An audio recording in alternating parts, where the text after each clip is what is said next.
So I don't know if you remember this, but this was maybe 2016 or maybe 2015.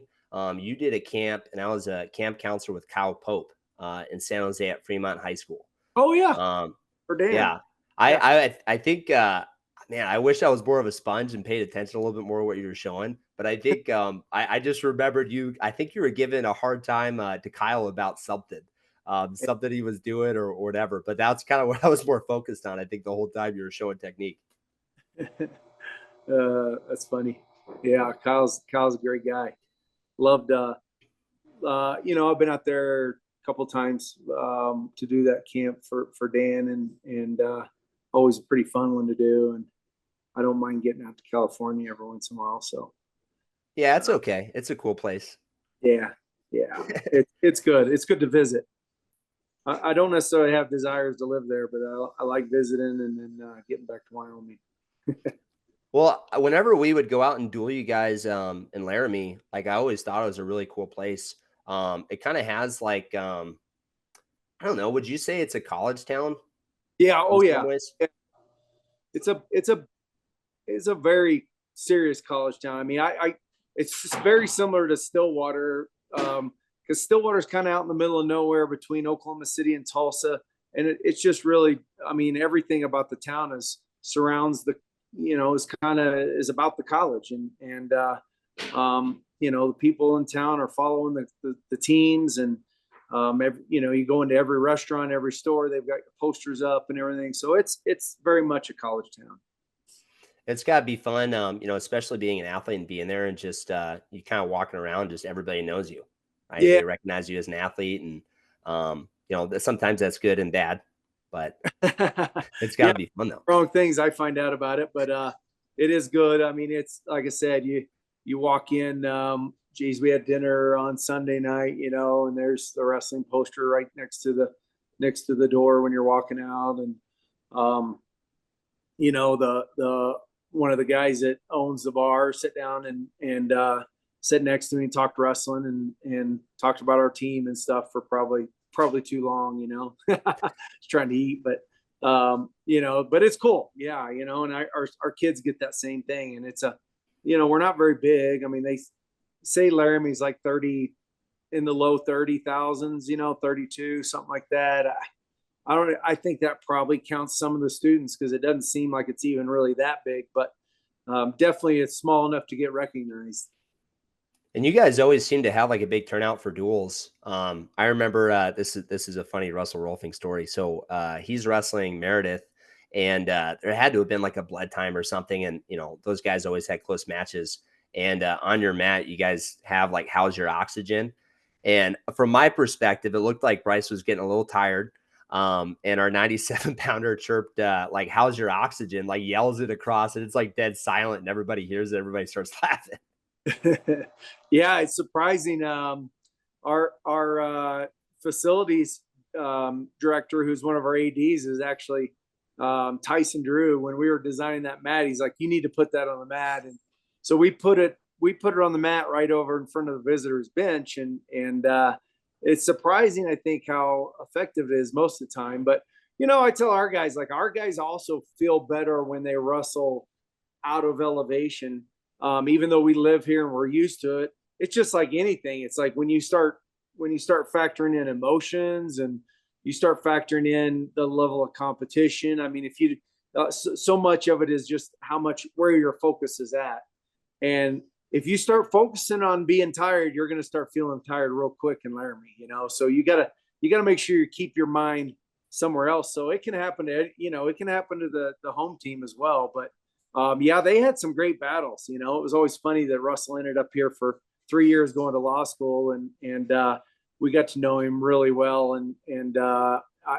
It's funny because he emailed me just out of the blue, and he emailed me like, "Coach, my name is Russell Rolfing," and he gives me his whole bio, and I'm like, "You don't think I know who you are?" Like, bet every time you wrestle Bryce, I was just balled up in a tense because they had some just wild scrambles and crazy matches. I'm like, dude, I know who you are.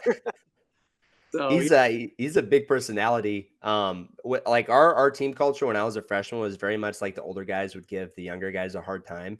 And when I got older, I was like, I don't want to do that. And Russell came in as a freshman, and I wanted to be like his friend and like showing the ropes and like welcome to the team. And I think that was a big mistake because he would just get like on me about silly things. Like I'd be trying to talk to the team, and he would just from like the opposite side of the room just say, "Shut up, Brian." And I got to the point where I'm like, dude, you're too friendly. Like, and I didn't want to fight him, obviously, because he's my teammate, but it got old pretty quick. And we're cool now. But man, when he was a freshman, he was pretty annoying. Yeah, it's funny. He started with us and he never hardly said a word. Um, we were actually having people over at my house and we invited him and he came out and he's just so quiet and we're like, golly, like, we don't know anything about him. By the end of the night, we were trying to fight the karaoke microphone away from him. And he was screaming these crazy like rap songs that I've never heard. And well, I'm like, okay, that's a different side. And we got to see that side a lot from then on. He kind of came out of his shell and like I said, was great for us. And anytime we put him in charge or running a practice or running condition, and the rest of the team was they were scared of him. He went into military mode when we turned him loose by himself. And I think the first time the next day we had two kids that came in and quit. I'm like, Russell, your job's not to get everybody on the team to quit in one day. But he had all those kids scared so bad. So we miss him though. He did a great job for us. Yeah. Do you still keep up with him and talk to him at all? Oh yeah. Yep. Yeah, we talked to him about getting back and visiting and so yeah, we chat here and there and we'll just sometimes have a memory or whatever or someplace we were hanging out with him and we'll send him a picture and so yeah, we keep in touch. I gotta remember that karaoke trick if I ever end up like coaching college. I feel like it's a good way, especially if you got like freshmen or recruits, like to get them to open up a little bit. Is Oh that yeah. something that you use as like a recruiting tactic to kind of get maybe to know some of these guys that come in or what? We haven't really done it with like recruiting, but we have all of our whole team out to the house. Typically right before Big 12s, and we call it the Cowboy Olympics, and we'll split them up onto teams, and we'll do different events. And one event we've done up until this year because my son went to college and he took our Wii, but we had Wii dance. And so one of the things is they had to pick one guy in their team to grab the Wii thing and do these crazy dances. And that was really fun and got guys to open up and stuff. And the funny thing is, yeah, just a few years ago, one of my most quiet kids starts talking about, we were joking about singing on the Wii and on Rock Band or whatever. And he was like, I like to sing. And he's so quiet. He'd been here a couple of years. And so before he left, him and I got on the microphone and sang Patsy Cline song. What song? Patsy Cline. That's from like my parents' generation. So she was an old singer in like the 60s, a country singer. And he's the one that was like, I love singing Patsy Cline. And I'm like, I grew up with Patsy Cline. That was my mom's favorite artist. I'm like, I'll sing Patsy Cline with you. And we cranked it up and it was hilarious. So yeah, it's a pretty good tool that'll show you a different side of people sometimes. Most people get too embarrassed. But when they decide to step out there, it's always kind of pretty revealing and pretty good to see that personality. I think like anytime you have any kind of performance, whether it's like competition or singing, I feel like that's very revealing of how somebody competes is very much revealing of who they are in a lot of Yeah, ways too. yeah, for sure. So I think we had McCade Ford on a couple years ago, and my memory's kind of hazy, but I'm pretty sure when it came to golfing, I think he said he was the best golfer on the Wyoming coaching staff. Can you Uh, confirm that? you know what? I'm not even going to argue with that. He's definitely the best golfer on the staff. Um, I'm I'm not very good. Branson's been getting better. He's been playing a lot. But the other thing is McCade will say he's great at golf, but when you go play with him, you start noticing he doesn't count the strokes where he's kicking his ball out of the weed. He's introduced me to breakfast balls, to mulligans, and I'm like, we're gonna play. Let's play. It's like let's make it real. So if he's having a bad day, it somehow turns into a fine day, So it just depends. Now, if he's having a good day, he'll play it pretty straight. But if he's off, he makes up for it somehow in a different way. But he should be good as much time as he spends on the golf course too. Well, That's I mean, that's where business gets done, yeah. right? I don't know if he gets any business done there, but I probably play about 3 rounds of golf a year. So I'm now I will say this: we had a couple of pitching wedge and whatever 9-iron, and we were out on the intramural fields as the team was doing a workout, and we're probably a good, I don't know, 80 yards away from each other, and we're just chipping it to each other. And the whole deal is see how close you can get it to the other person. And so we just stand there and he'd come and not move. I hit him right on the elbow, and he was whining about that for a while. So when we had that contest, I was better that day. So probably the only day I was better than him in golf. I mean, yeah. I mean, if you have to spend a lot of time, I think at anything that's skill intensive to get good at it. And if you love wrestling, it's hard to be good at other stuff. Not that you can't, and not Yeah. that you maybe shouldn't, but it's hard when you're passionate about one thing to be good at multiple things. Yeah, we're actually moving into some new office suite, like an office suite, probably in the next couple of months, as soon as they get finished renovating it. But we were like, we should maybe get a golf simulator in there. That'd be good for recruiting too. It'd be fun. And the problem is, I don't know if that would. There's no way that's going to increase our productivity, but it could help with the recruiting. Recruits would probably think that was pretty sweet. But productivity is probably going to go down, especially with McCade. He'd be in there all day. I mean, if guys are going in there and they're hanging out in the wrestling room, like that's sometimes a good thing. Yeah, Even if they're yeah. playing golf Oh, simulator. for sure. I know several guys. We have actually golf's become, pretty popular amongst several guys on the team. Joey Novak is, I mean, all of a sudden last year he got a membership and he was golfing every single day. And he got pretty good, but he had a whole group of guys that really were going consistently with him, and McCade was going with them all the time. And so, yeah, we kind of talked about that. We're like, if we put a golf simulator in our offices, I imagine those guys would be floating around quite a bit, and that's always good just to hang out with them, do something fun that's relaxing. But we'll see. I'd probably get down with it. We went to, when we were at Soldier Salute, in Iowa this January, there was a place right across the arena that was like a bar restaurant that had probably, like, I don't know, 4 or 5, maybe 4 to 6 golf simulating booths. So it was kind of like Top Golf, but you played a course, and it was awesome. I mean, it was really accurate, and we had so much fun. I'm like, and that's where the conversation, we're like, when we move into our new offices, we should put one of these in there. So, it probably would be pretty popular with the guys, and but everybody probably be fighting over whose turn it is too. Yeah, and that's another headache. And you got to worry about that. Yeah. But man, I kind of want to talk about Joey Novak. So when you guys came and wrestled CCB, I got to be on the call for the YouTube channel. I got to commentate, but I watched him wrestle. It was, I think, our backup 97 pounder at the time. But just, we talk about eye test and the way that he was just constantly looking to score.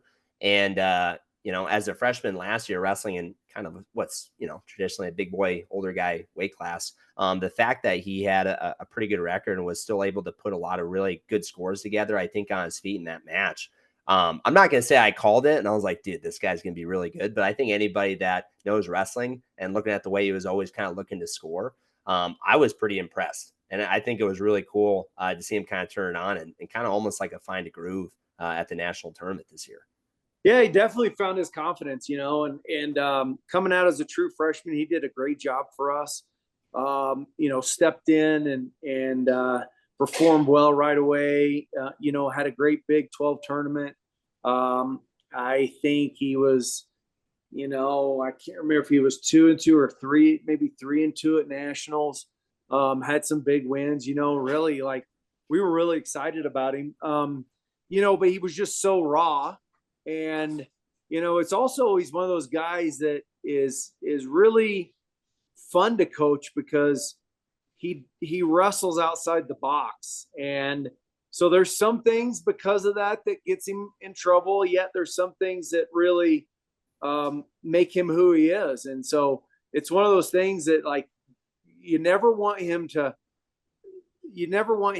be a cookie cutter wrestler. He's got to wrestle the way that he feels comfortable. But there's definitely some things that we've been working with over the last year of improving. And one of those is his defense is really good, but he's kind of got a weird feel, and he's got some good scramble ability for a big guy. And it was just part of us convincing him, like, hey, that's great. Use it when you have to, but you use it too often. Like, and it's getting you in trouble. You got to protect your legs better. And so just little things of him staying in a lower stance and changing levels a little better. So there's some traditional, I think foundational things, technically, that he still can get better at. And if you add that to what he already does great, that's where you see the best version of him. And he's great because he scores in every position, and he's dangerous. He pinned 3 guys at NCAAs, I think. Mm-hmm. And he's dangerous from top. He's dangerous from his defense, and and he's dangerous from bottom. He'll catch a lot of guys on their back from bottom. So those are things that are always going to make him, I think, effective, because that's the other thing. There's not an easy way to scout him or prepare for him because of how he wrestles. You're not going to get that feel from anybody in your wrestling room. So, like I said, when we keep improving on some of the foundational things, and I want him to keep improving on top because he's already good there, but he can be great on top. And then when he's still got to get bigger and stronger. Last year as a true freshman, he was way too small. And he was dipping down into the 80s, and I'm like, geez, guy. And this year he did a better job, but I would say, every day of the NCAA tournament, when he got done wrestling, he was underweight. And, the problem was those sessions were so late. We're trying to get back to the hotel and find some food that's open because everything was closed, so we're door dashing sandwiches and, just trying to get some food in him because he was so light this year. Much better than last year, but that's another thing that he knows that he's going to work on, of hitting that weight room and just getting more strength and more size, because when he becomes a big 97 pounder with what he's doing, that's just going to take him, I think, to that final level to be a threat to beat everybody, and so he's been a joy. He's been awesome to work with, and just seeing him buying into our program and buying into what we're telling him as a coach those are rewarding things. We don't take that for granted. I think most of your guys listen, but do they believe? Do they buy in? Do they put their faith in you? And I think when he, that was a big part of his success, was like listening to what we were saying and believing in it wholeheartedly, which then in turn he believed in himself. And he was just a monster this year at nationals and had an outstanding tournament. It's one of those things where I feel like wrestling is such, like, your wrestling style, I feel like, is such a big reflection of your personality. And I think when you try to convince somebody, like, hey, you need to add some more fundamentals to your game, it's almost like it's so hard to kind of break some of your habits because it's so reinforced by, I think, by a lot of ways sometimes who you are. And I think that's kind of what's fun about coaching, is trying to help, get that trust and understand that, like, hey, like, I'm not trying to change you. I'm just trying to help you grow and help you mature. And that's outside the room, and that's also in the room. And it's especially like when it's baseline defense. It's like you got to have that, especially at 197s when like you said, he's a little bit undersized and he's growing into that weight class. Yeah, that sounds exactly like a few of my individual meetings I've had this week, of where I said, hey, we kind of let you be you and let you do it your way.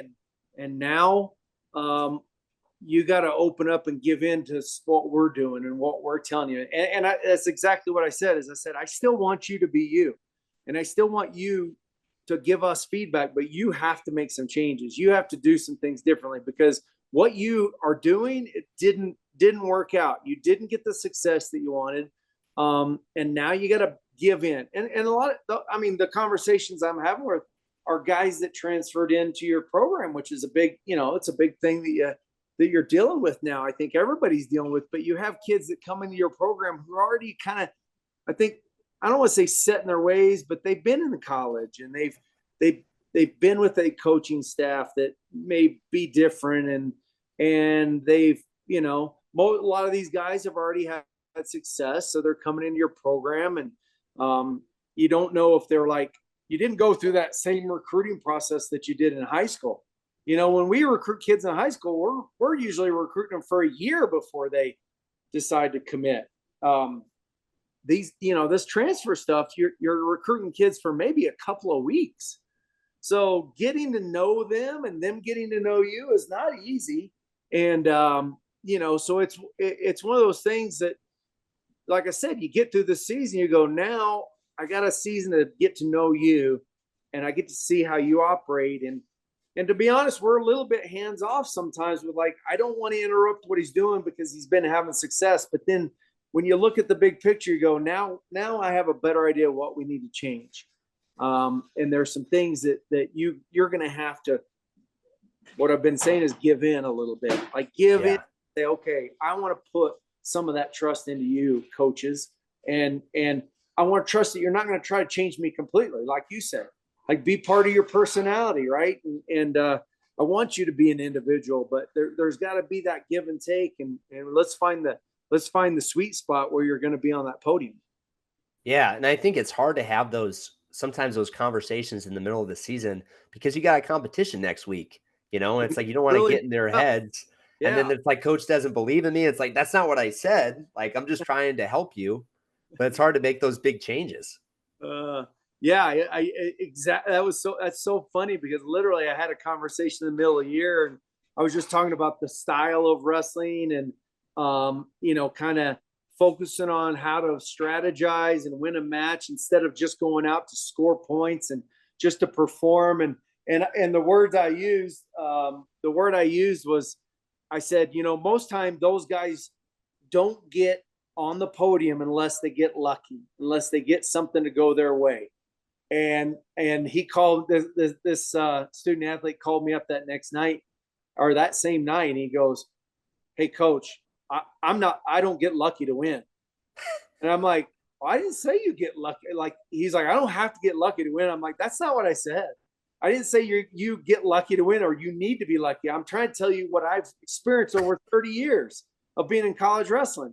And he was like, "Oh, okay." But yeah, it's like, you're right. You're when you're having those conversations in the middle of the week and you got a match coming up, I mean, you don't want to mess with a kid's head and make him maybe have doubts. So it is tricky to be able to have those honest conversations in the middle of the season. I'll get those calls, but they're from parents. Like you said, my kid wasn't working hard. And I was like, that's not what I said. I'm saying everybody needs to work a little bit harder. Like, we're getting towards, and it's like, I have to deal with the parents, and it's late at night. Yeah. And it's like, gosh, like, the coaching days, like for me, and I don't know how you guys probably don't deal with the parents as much when they're on the collegiate level, except maybe during the recruiting process.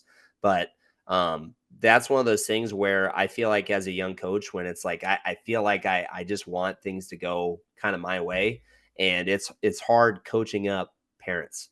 And that's something that, I don't know, I feel like I'm getting better at it, but I think it's more like in the off season, trying to build that trust, trying to do things outside the wrestling room where they know that, hey, I can trust you with my daughter or my son, with their personal development as well as their wrestling stuff.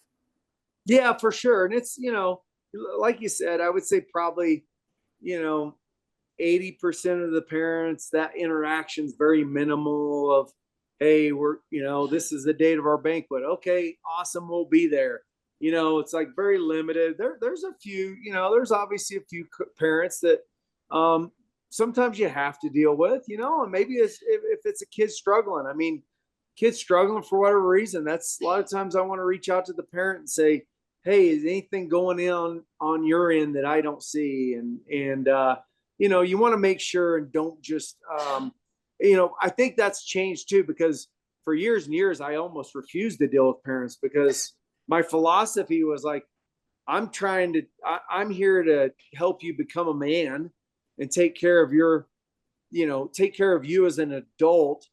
And to be honest, these guys do want to be treated as adults, and they see themselves as adults. But it's like you're still relying on your parents, and I also think that I want to be open to having that dialogue and that relationship with the parents because these are tough times in college, and there's a lot going on, and you want to have an open phone line, and so it's probably becoming more common than it was 8-10 years ago.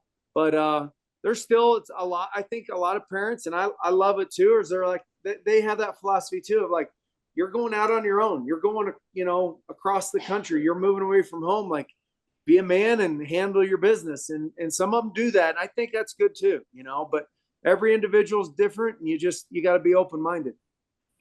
When you're going through your recruiting process and you're talking to the parents, you're talking to the athletes, do you guys have like maybe like an intentional process when you take kids coming into the program and trying to get an understanding of like, well, all right, this is like our lifestyle expectations, our skill expectations, academic expectations. And do you have like I guess like a process for the development to kind of get to where you want them to be as a Cowboy? Yeah, we from the very beginning of the recruiting process, we expose these student athletes to kind of our mantra, if you want to call it, but living Cowboy tough, and that really embodies and encompasses all those things that we value, and that's being a good person, doing the right thing, and so in our locker room, everywhere you see a lot of stuff about living Cowboy tough, and you see a lot of stuff about the code of the West, and that's kind of where we start with. There's this thing called the code of the West out here, which is talk less, say more. Basically, be a man of your word. I mean, there's so many. There's a list of things. So we even have that. We have that blown up right in our locker room, so they see it every day. And it's really about, be a good citizen, be a good person. People in this community are gonna know who you are. Be a good person when you're out there. And I mean, it's really paid off because I get like calls, or I'll run into somebody around town and they're like, oh my gosh, I met some of your wrestlers and they were the nicest people. And, our kids are great about helping out when somebody needs something done. And, and that, I think that's just, I think the longer I coach, the more I realize how important that is, as then, so much more important than teaching wrestling. So Yeah. much, so much more than teaching technique and teaching defense and single legs and high crotches and all that. It's like, I want to make sure if they don't have that instilled in them when they get here, that they do before they leave, and so our guys are very fluent with it. And it's something that we talk about, and I think fall back on all year, and so that's how we sum up what we're about. This is what Cowboy wrestling is about, and our guys can identify with it, and they understand what it means. And I think for the most part, I think most guys want to be that way, and they want to live that way, and some guys buck it, and that's part of it too. It's like, well, this is the culture, this is the team, this is the accountability. And if you're going against the grain, then you're falling outside those boundaries. Yeah, and I think it's important when they do go outside those boundaries, like they recognize it, and then they basically got two options. Like, hey, this is something that I need to change as a person or to be better as a person. And if they're maybe not willing to receive the message, and that's sometimes maybe the most frustrating part, is when you do have those heart to hearts where you talk to them and they're just not in a place to really listen and take it to heart. Sorry, we got a loose dog running around here. I'm surprised. So I got two little they're Chihuahua pug mixes, and they're loud and aggressive and annoying. What kind of dog you got? Well, we have an Australian Shepherd and Heeler mix. And then I just noticed the neighbor's dog ran through here. I'm like, what is the neighbor's dog doing here? So we have a dog issue. So just, life on the Branch Ranch. Well, I know it's probably getting close to family time. But I do I don't know if your family's in the room and if I'm calling you out or whatever, but how do you kind of balance that family time with coaching and the recruiting stuff that kind of goes into that? Well, it's a lot easier now because I'm an empty nester, so both my kids are out of the house, and my daughter graduated from college last year. My son is finishing up his second year in college, so it's a lot easier. But as you just noticed, we got dogs running around. My wife has 3 goats. My wife has 7 chickens, and I have 2 horses. So that's kind of our family dynamic now. But That's like a wrestling team at the house, pretty yeah, much. it's like chaos all the time. And these all these breeds of animals don't live well together sometimes. But it's pretty funny. Keeps us entertained. But it is, now the funny thing is the horses. They are really good. Like I can leave my horses. Matter of fact, I leave my horses alone all summer. They have food and water. They graze. They drink out of the stream, so they're good all summer. In the winter, I have to feed them about every 3 weeks. I put more hay out for them. They're pretty easy, but the chickens and the goats are a little more maintenance, and the dog is like a kid. The Yeah. dog are wiping its butt and brushing. Oh no, I'm not kidding you. We were brushing its teeth last night. My wife was brushing the dog's teeth. I'm sitting there just watching, going, "This is like having a baby again." I And think we've they only had have. a dog since August, so it's still it's been fun. But no, it is a lot easier. And I've got Branson Ashworth has a little 2-year-old girl right now. And I've had assistant coaches in the past who have been raising a new family. And to be, I was at Oklahoma State when my kids were babies. And Coach Smith was great about giving me that flexibility, whether it was coming in a little bit later in the office, or if I had an emergency, I had to run and do something. He was great about that. And I've made sure to do that with my assistant coaches, to say, I want this to be a good job for you as a parent, not a bad job. I don't want you parenting, because you do have to travel and you have busy weekends and stuff. And so, I don't ever want my assistant coaches to go, this is hurting me as a father. I don't want it. And I don't want it to hurt them as a father. I want them to be great fathers, and so there's definitely room to have that flexibility. And there's room where they're not going to have it, so you got to give it to them when you can. And you got to give them a little bit of room. And I think it was a great job for me as a young father. I loved it, man. And I love bringing my son up to the wrestling room when he was a baby and letting him run around. And Nora Ashworth comes around, and now she's running. She just started walking probably maybe 2 months ago. And now she comes in and just runs around the wrestling room. And matter of fact, one of my kids on my postseason interview, I give him a information sheet kind of to fill out. And one of the questions on there was, what was your favorite memory this year? And one of the kids said, when Nora was at practice and wouldn't stop laughing. So she's That's up awesome. there. She's part of our family, and that's how I want it to be. And I love it, and it was that way for me as well. We had a guest on before, and I can't remember who it was, but they told me something that kind of made a lot of sense, and I didn't even think about. It's like when you're a coach, like you're a student athletes, like they look at you as an example, and I kind of knew that, but they look at you as like how you are as a husband, how you are as a father, and I think that's what's really cool when you're able to bring in either your kids or your assistant coach's kids are able to come in and be a part of that, and they get to see you being a parent.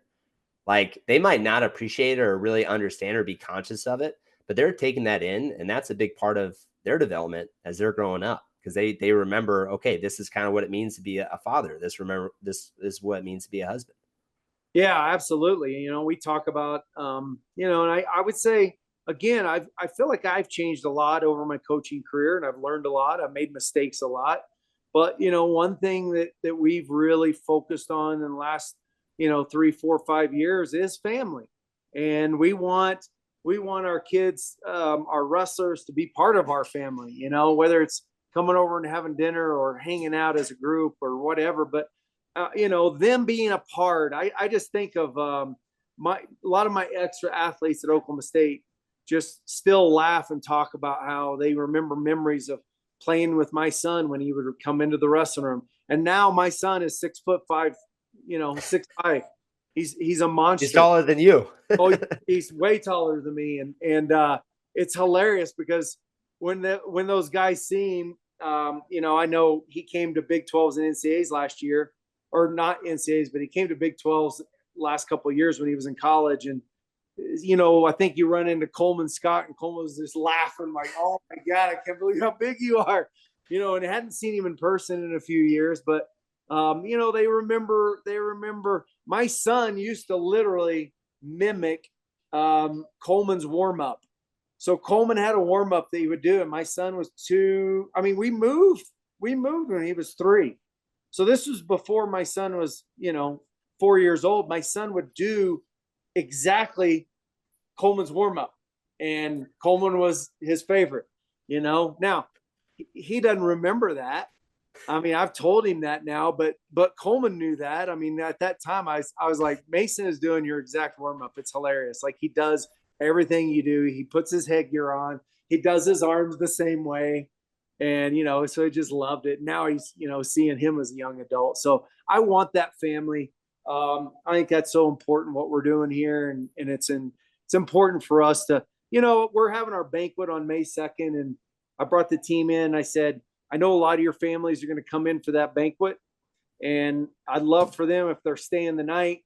The next day, we're going to all have a big cookout at my land. I mean, we got 40 acres up in the mountains. We'll go up there and fish and whatever guys want to do. We'll play games, and I want your families to come. We want to be a big family, and I think it's important. I mean, we really love these guys, and we want them to know that, because we know how hard it is to do what they do, and they need to know they have family here too, not just back at home. And I think that's something that gets lost. I think when I look at kids that maybe are trying to figure out where they want to go to school, they forget, like, here's what's so important is when you're doing something so hard about wrestling collegiately and the schedule and the setbacks, it's so much easier when you have other people that you actually feel like you're a group and you get to do it with. Like, it's hard to do things on your own. Not saying that it can't be done, but when you're with a squad of people and you're all tackling a challenge together, not only does it make it easier, but it makes it so much more fun when your whole team is kind of vibing and having the same great experience with each other. And I think that's awesome that you guys are doing that with not just your wrestlers, but with your wrestlers' families as well. Yeah, and I think our guys are seeing the advantages that come with that, and that's a message that, again, so like I said, when you're dealing sometimes with transfers, kids that are maybe coming in for 1 year, maybe coming in for 2 years, it's like how do I get that message across? And that's a big part of the message. Is like, I one of my meetings today, I'm like, I don't care if it's MMA, I don't care if it's boxing, I don't care, if it's football, I go, even at the pro level, these guys are the best of the best in the world. I'm like, they can't do it alone. They got to have a supporting cast, whether it's their teammates or their team of coaches or whatever. And I'm like, you're going to rise to a different level when you do it together. And I go, it's such a misconception with wrestling being kind of, I think, labeled as an individual sport. I hate that. Yeah, and I get it, and it is just you stepping out there, and that's what makes wrestling, I think, unique. Is it's you out there alone. You can't tag in or tag out or sub in or whatever. But the bottom line is you're not going to get there unless you have people around you and a team around you and people that care about you. And to be honest, for that to happen, you got to care about them, And so Yeah. we spend a lot of time, like, it's got to be a two-way street, man. Like, you got to really bring people up around you, up with you, and they're going to do the same to you. And we're going to accomplish a lot of things together if you do that. But if you try to do it alone, you're going to hit a ceiling pretty quick. It also makes it tough too if you have people on your team that just aren't bought into that. It's almost like this is maybe, it's a hard word, but it's true. It's a cancer. It's like Yeah. it you can pull your whole program down. Oh, absolutely. Yeah, for sure. So that goes back to living cowboy tough, And that's, where we start. That is like, we want to do this as a group. We want to act, we want to carry out our lives like this as a family, and as a group. And it's like, let's pull together, all row in the same direction, and we'll all get a lot out of it. And not everybody's going to win a national championship or be an All American, but you're still going to be fulfilled with what you did with your family, with your brothers, and what you were a part of. So, it's super important at the college level. And it's wrestling is a vehicle at the end of the day. It's like what you said. It's like it's about fulfillment. It's about satisfaction. And I'm sure people that maybe have accomplished a lot of great things in wrestling. That doesn't necessarily translate into them being a good person or being able to handle life after that. It's like, okay, you kind of reach this peak, and then once you're done, it's like, do you really want what your early 20s to be the best time of your life? Yeah. I mean, that sounds cool maybe in the moment, but after it's like, okay, well, now what? Yeah. Yeah. I'm lucky enough that I know a lot more guys that weren't very good at wrestling that are great people. And that's the most important thing, and I dealt with a former athlete who was, I think, struggling with, feeling like they didn't accomplish what they wanted to or accomplish enough. And I told him, I promise you, I don't care about what you did in wrestling. And I go, people don't care. I'm so old now. People don't even know that I won 2 national championships. And I go, and they don't care. And I don't care. Like, I do not care about that. There was a time, like you said, when that was really important to me. And I felt like that was who I was, it was a little bit of, it defined me.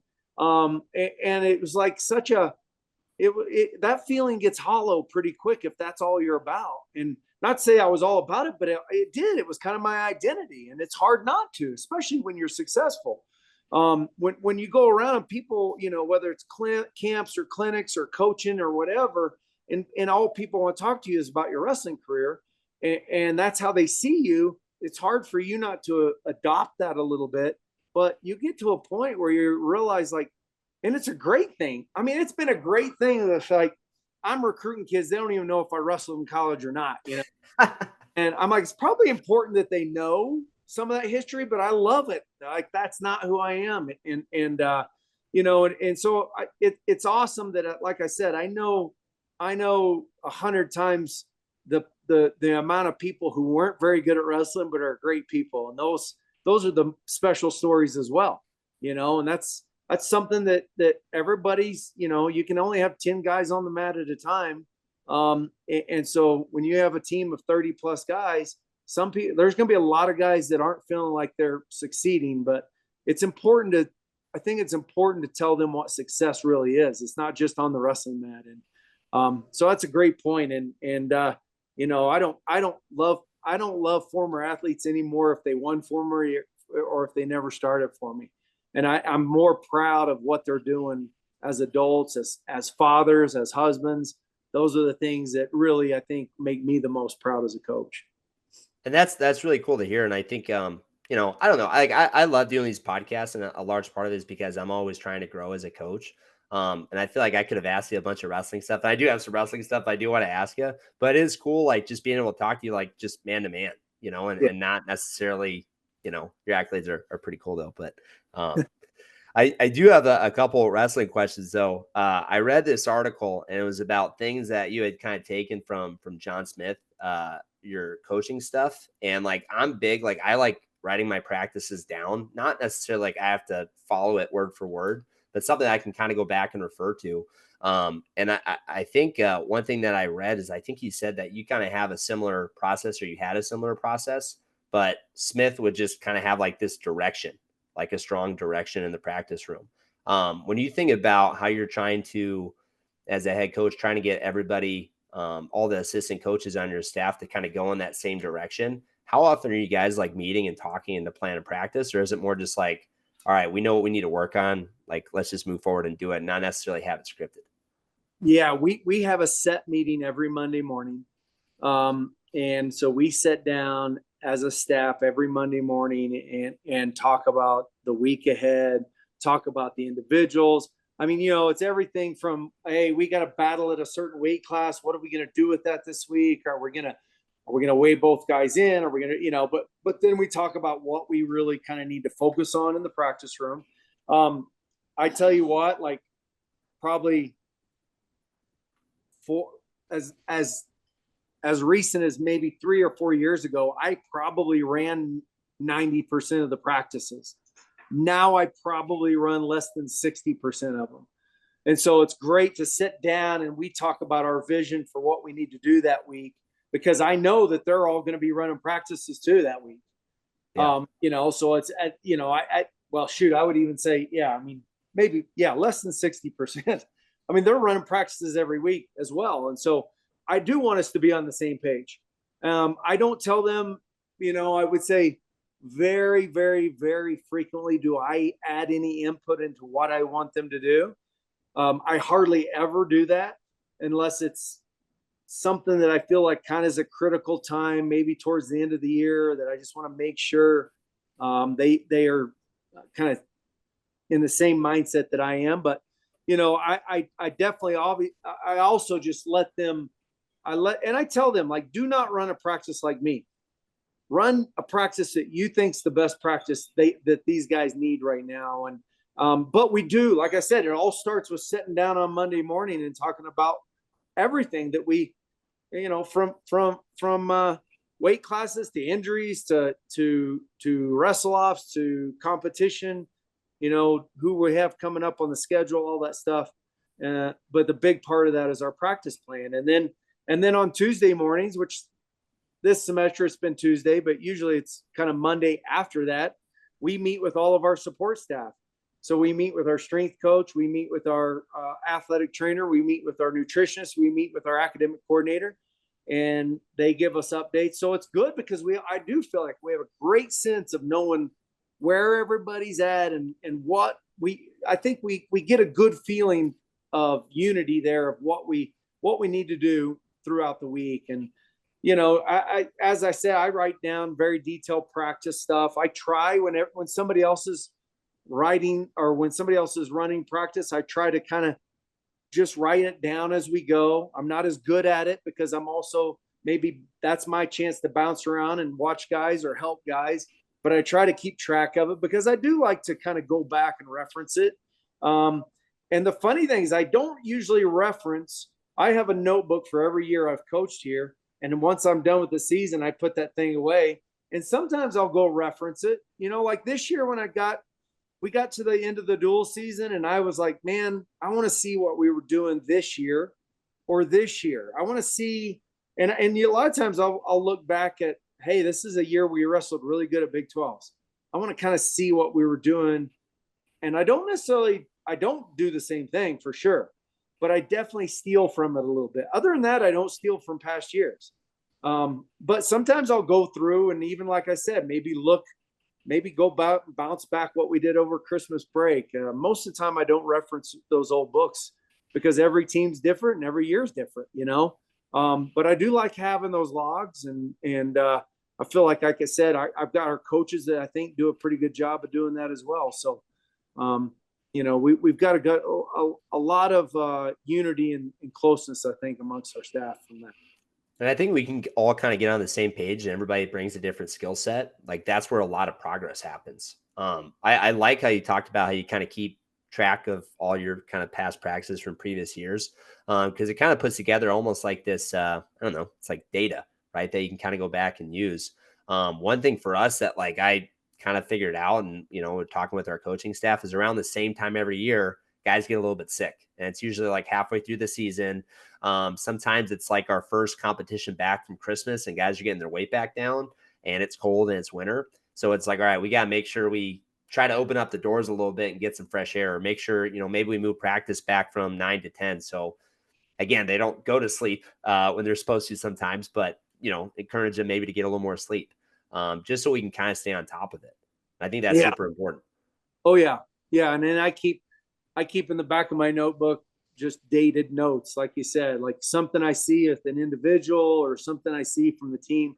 I'll just kind of take my notes and then And absolutely, like now I do an individual meeting with every guy on the team after the season. And now I can go back and kind of reference those notes of, hey, in December, this is something that happened or something that I noticed. And, so it's good just to kind of, I'll forget otherwise. I mean, I'm Yeah. not the kind of person that can remember details that well.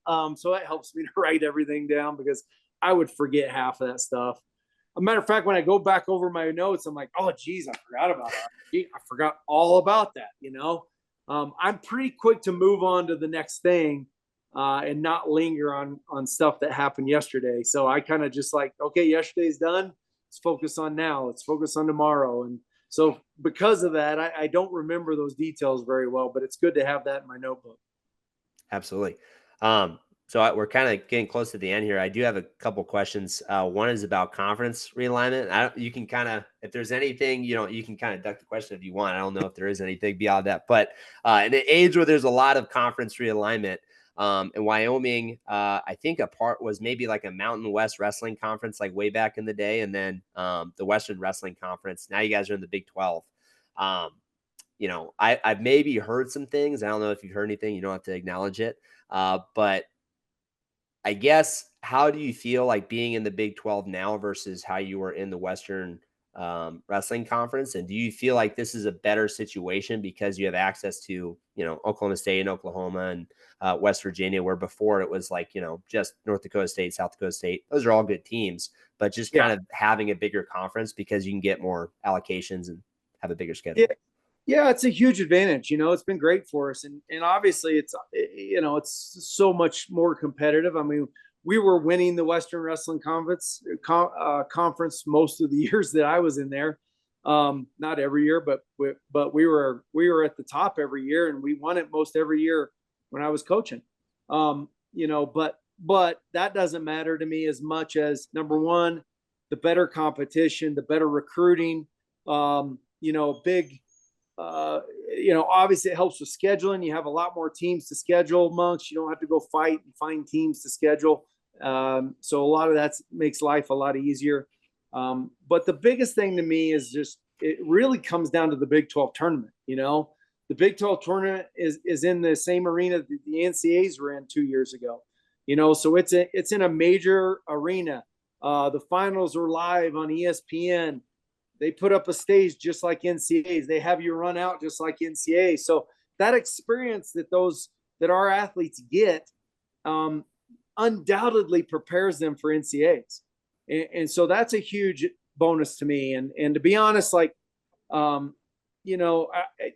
don't know what's going to happen. There's a lot of talk, just like you said, there's been a lot of conversation.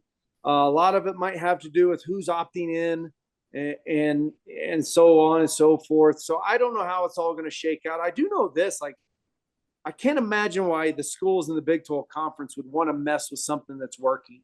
And Yeah. I go, if you look at our tournament this year, if you take away Northern Iowa and you take away South Dakota State and you take away Wyoming and you take away North Dakota State, if you take those away, if you just take a handful, Northern Colorado, they had a great Big 12 tournament. You take away a handful of schools and move them out of there, you become a very vulnerable conference again. The Big 12 right now is performing at a level, that's under the Big 10 only. I truly believe that the Big 12 is the second best conference in the country. Yeah, It without won't be doubt. the second best conference in the country if you take a handful of schools away.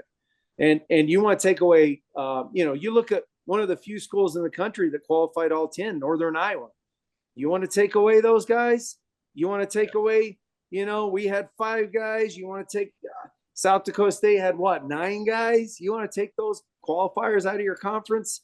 You're going to take a big blow. So I don't know what's going to happen. I haven't heard that for sure. I just heard that there's some Rumblings, there's that some are going on. rumblings that I think everybody wants.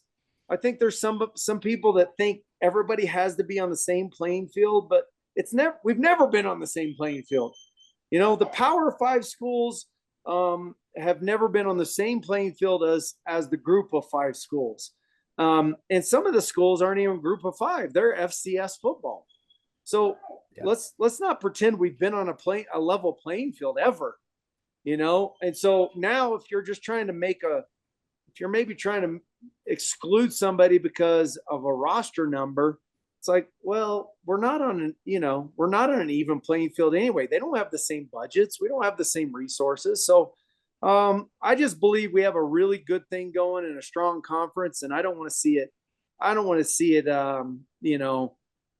be decimated, and I don't think that's good for wrestling. So I mean, hey, if you want to split the Big Ten down the middle and break them up into two conferences, and then, yeah, maybe that's good for wrestling. But right now, you need conferences to challenge the Big Ten.